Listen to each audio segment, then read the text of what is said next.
Ex-governador de Goiás, Marconi Perillo, é preso pela Polícia Federal. Ele é investigado por receber propina da Odebrecht para pagar despesas de campanha. E você vai ver ainda. 2 pessoas são presas em Lusiânia na Operação Torre de Babel. Lei que obriga o uso da cadeirinha completa 10 anos. É agora, no Jornal Anhanguera, segunda edição.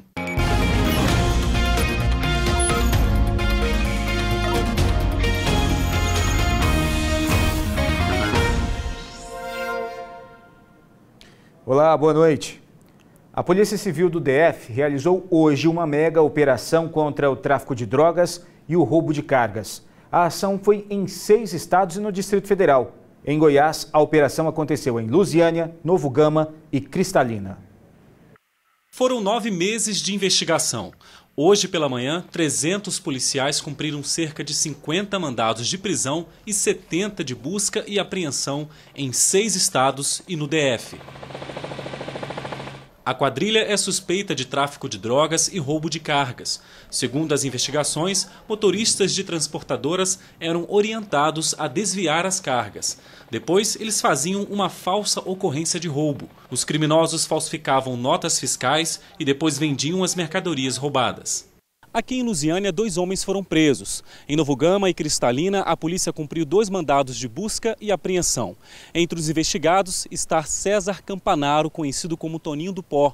De acordo com a polícia, ele teria uma propriedade em Cristalina destinada ao armazenamento de grande quantidade de drogas. Por estarmos inseridos aqui numa região metropolitana grande, com grande população, tanto no entorno sul quanto no Distrito Federal, por estarmos aqui próximo a essa divisa, acaba que essas quadrilhas utilizam aqui a região para trazer essas cargas e daqui redistribuir para receptadores, tanto no próprio entorno sul aqui, quanto no Distrito Federal. E na Semana da Criança, a gente fala de um assunto sério. A lei que obriga o uso da cadeirinha para transportar crianças no carro completa 10 anos. Aqui, nas rodovias do entorno, ainda é grande o número de motoristas que desobedecem à lei. Sempre que a Ana Lai precisa sair com as filhas, ela não esquece da regra número 1. Ao entrarem no carro, a Júlia, de 4 anos, e a Isadora, de 2, só seguem viagem usando as cadeirinhas no banco de trás. Todas as vezes que a gente vai sair, eu sempre as prendo na cadeirinha. E até quando a Isadora tinha 1 mês, a gente bateu o carro, colidiu. E quando eu olhei para trás, ela estava deitadinha. A Ana Lai é uma das motoristas que respeitam a lei da cadeirinha, mas muitos condutores não pensam da mesma forma. De acordo com a Polícia Rodoviária Federal, de janeiro a setembro deste ano, 300 crianças foram flagradas sendo transportadas de maneira irregular nas rodovias do entorno e do DF. E em 2017, esse número foi ainda maior. 332 flagrantes. É a cadeirinha, é o assento de elevação, bebê conforto, que vai fazer a diferença no caso de uma colisão, né? É esse dispositivo de segurança que pode salvar a vida dessa criança. No mês passado, na BR-040, próximo a Lusiânia, a PRF flagrou um carro transportando 17 pessoas. 11 eram crianças e nenhuma delas usavam cadeirinha, bebê conforto e muito menos cinto de segurança. Algumas estavam no porta-malas do veículo. Em agosto, também na BR-040, 3 pessoas da mesma família morreram após o carro em que elas estavam cair em um viaduto da linha férrea. Entre as vítimas, um bebê de apenas 3 meses. As investigações apontaram que no momento do acidente, a mãe estava amamentando a criança no banco de trás. A lei da cadeirinha para crianças completou 10 anos. A Resolução 277 do CONTRAN, Conselho Nacional de Trânsito, determina que bebês de até 1 ano devem usar o chamado bebê conforto. De 1 a 4 anos, a cadeirinha. De 4 a 7 anos e meio, o assento de elevação. E de 7 anos e meio a 10, o cinto de segurança no banco de trás. Lembrando que para quem descumprir a determinação, a infração é considerada gravíssima. O condutor leva 7 pontos na carteira, paga uma multa de R$ 293,47 e ainda pode ter o veículo retido. E para não pesar no bolso, é só fazer como a Ana Lai, se prevenir. Pausa rápida para os comerciais e ainda nessa edição a gente fala da prisão do ex-governador de Goiás, Marconi Perillo. E no próximo bloco a gente mostra que a polícia está investigando a suspeita de um feminicídio aqui em Lusiânia. 7h13, fique com a gente.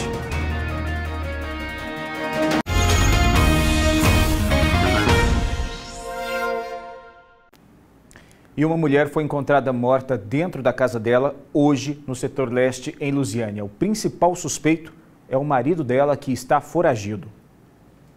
O corpo da mulher foi encontrado na casa onde ela morava com o filho caçula, de apenas 1 ano e 2 meses. Shirley Regina de Souza tinha 38 anos. Segundo uma pessoa da família que não quis ser identificada, Shirley e o marido estavam separados há pouco tempo e tinham um relacionamento conturbado.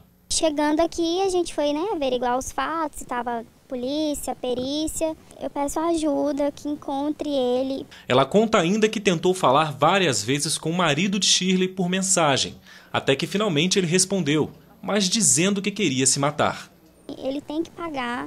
Ele deixou uma criança de 1 ano em casa, sozinho, para fugir do local, e isso não se faz. E ele quer justiça. O marido da vítima está foragido. Ele ligou para a polícia pela manhã e pediu ajuda. Disse que a esposa teria se suicidado. Mas a suspeita é de feminicídio, quando a vítima é morta pelo fato de ser mulher. A Polícia Civil está trabalhando já com essa hipótese de feminicídio. Primeiro porque o perito afirmou lá no local, durante a realização dos exames, que esse corte no pescoço não poderia ter sido produzido por ela, e sim por terceiro. Segundo, a faca que foi utilizada, o instrumento cortante que foi utilizado para cortar o pescoço dela, não foi localizado no local. E terceiro, o companheiro dela, que em tese foi quem acionou a polícia falando que ela teria se matado, não foi localizado até o momento. A equipe está no encalço, mas até o momento não foi localizado. O velório e o enterro de Shirley será em João Pinheiro, Minas Gerais. Se for condenado pela morte da esposa, Mauro Sérgio pode pegar de 12 a 30 anos de prisão.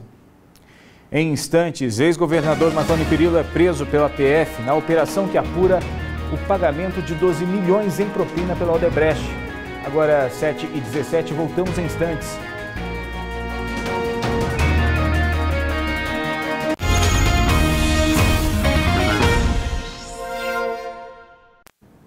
O ex-governador Marconi Perillo foi preso hoje à tarde quando se apresentou na sede da Polícia Federal em Goiânia. O repórter Fábio Castro tem as informações. Desde que foi anunciada a prisão de Marconi Perillo, a movimentação é intensa aqui em frente à Superintendência da Polícia Federal em Goiânia. Muitos carros, buzinaço, curiosos, mudou por completo a paisagem, a movimentação aqui em frente à Superintendência da Polícia Federal. Marconi Perillo, que chegou por volta de 1h da tarde, e às 2h30 chegou então o mandado de prisão, logo no início do depoimento dele. Esse depoimento já estava previsto, foi acertado já na semana passada, que iria acontecer hoje. Marconi Perillo começou então a responder as questões formuladas pela equipe da delegada Marcela Rodrigues, quando então chegou esse mandado de prisão, expedido pelo juiz Rafael Ângelo, da 11ª Vara da Justiça Federal aqui de Goiás, e ele se baseou no artigo 312 do Código Penal para garantia da ordem pública. Marconi Perillo, ele é investigado por crimes de corrupção passiva, organização criminosa e lavagem de dinheiro. Ele é suspeito de receber indevidamente cerca de 10 milhões de reais da Odebrecht para campanhas realizadas entre 2010 e 2014. Essa informação foi repassada por executivos e ex-executivos da empreiteira através de delações premiadas. A defesa de Marconi Perillo já se pronunciou. Ela alega que não existe nenhum fato novo que justifique a prisão de Marconi Perillo e que vai entrar com um pedido de habeas corpus. E a Operação Cash Delivery, iniciada no fim de setembro, investiga o pagamento de propina ao ex-governador Marconi Perillo. O trabalho dos policiais apontou que Perillo teria recebido dinheiro da Odebrecht e, em troca, beneficiaria a empreiteira em obras no estado. No dia 28 de setembro, durante a Operação Cash Delivery, a Polícia Federal prendeu 5 pessoas que teriam ligações com o ex-governador. Entre elas, o braço direito de Marconi Perillo, Jaime Rincon, ex-presidente da Agência Goiana de Transportes e Obras e ex-coordenador da campanha de José Hélito. Também foram presos Rodrigo Rincon, filho de Jaime, o ex-policial militar e advogado Pablo Rogério de Oliveira, o empresário Carlos Alberto Pacheco Júnior e o policial militar Márcio Garcia de Moura, o único que permanece preso. Na casa do PM, os investigadores encontraram quase R$1 milhão. O trabalho da Polícia Federal apontou que todos os presos fazem parte de um grupo criminoso que recebeu dinheiro de propina nos anos de 2010 e 2014, cerca de R$12 milhões. Esse dinheiro teria sido pago pela construtora Odebrecht para abastecer as campanhas do ex-governador Marconi Perillo para o governo de Goiás. Para pedir a prisão de Jaime Rincon e das outras 4 pessoas, os investigadores se basearam em depoimentos de delatores na Operação Lava Jato. A partir destes depoimentos, começaram a cruzar informações e provas, planilhas de pagamentos e também ligações telefônicas entre os PMs ligados a Jaime Rincon e funcionários do doleiro Álvaro Novis, que entregavam dinheiro de propina em endereços combinados. Entre eles, o apartamento de Rincon em São Paulo, na rua Haddock Lobo. Numa dessas conversas, no dia 23 de maio de 2014, Márcio, que é funcionário de Novis, liga para o PM Sérgio, motorista de Rincon. Tudo bem, eu tenho umas encomendas aí para te entregar. Só confirmo contigo, aí é 125972, né? 125972. Tá, beleza. Tá, aguarda aí que já estão caminhando para aí, tá bom? Tudo bem, tá no ordem. No mesmo dia, uma outra ligação, dessa vez entre Márcio e Moura, o outro PM suspeito de ligação com o esquema. Aí veio 3 mensageiros seus, é isso mesmo? É, um levou 7 e outro levou 5, né? Então tá certo, né? Isso, aí faz 1.2, certo? Certíssimo. No dia em que foi preso, o ex-presidente da Getop, Jaime Rincon, disse que não pediu apoio financeiro para as campanhas de Marconi em 2010 e 2014 e que foram os executivos da Odebrecht que ofereceram espontaneamente o dinheiro e que foi dentro da lei, que o valor não chegou nem perto de R$10 milhões. Mas Rincon confirmou que houve entrega de dinheiro por parte de prepostos da Odebrecht aos policiais Sérgio e Márcio no apartamento dele em São Paulo, que não sabia quantas vezes isso aconteceu, que o dinheiro era destinado para campanhas de candidatos aliados, o que para os investigadores caracteriza a Caixa 2 e lavagem de dinheiro. Agora vamos relembrar a trajetória de Marconi Perillo na política no estado de Goiás. Marconi Perillo começou a carreira política como deputado estadual em 1990. Em 95 foi eleito deputado federal. Ganhou projeção ao derrotar Iris Rezende nas urnas e vencer as eleições para o governo de Goiás em 98. Governou o estado até 2006, quando conquistou uma cadeira no Senado e chegou a ser vice-presidente da casa. Voltou para o governo em 2010. No ano seguinte, 2011, a Operação Monte Carlo, que desarticulou uma quadrilha que comandava um esquema ilegal de máquinas caça-níqueis em Goiás, levantou suspeitas sobre a ligação de Marconi com o bicheiro Carlinhos Cachoeira, apontado como chefe do esquema. Nada ficou provado contra Marconi nesse caso. O tucano se reelegeu governador em 2014 e no ano passado foi citado por ex-executivos da Odebrecht como um dos políticos que receberam dinheiro de Caixa 2 para a campanha. Como na época Marconi tinha foro privilegiado, o processo ficou a cargo do Superior Tribunal de Justiça. Em abril deste ano, Marconi renunciou ao governo para disputar novamente uma vaga no Senado, e o caso passou para a Justiça Federal de Goiás. No dia da Operação Cash Delivery, a Polícia Federal disse que não tinha pedido a prisão de Marconi, porque a lei impedia de prender candidatos a menos de 15 dias das eleições. Mas Marconi terminou a campanha em 5º lugar, com 7,55% dos votos. Nós tentamos falar com o advogado do ex-governador Marconi Perillo, Antônio Carlos de Almeida Castro, o Cacai, mas nossas ligações não foram atendidas. A assessoria do Tribunal Regional Federal da Primeira Região confirmou que a defesa de Marconi Perillo entrou com um pedido de habeas corpus, mas que o processo será mantido em segredo de justiça a pedido da própria defesa.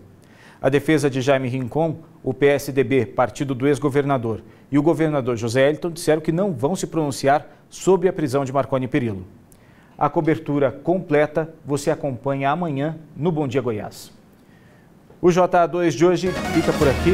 Para você uma boa noite e a gente volta a se ver amanhã. Tchau!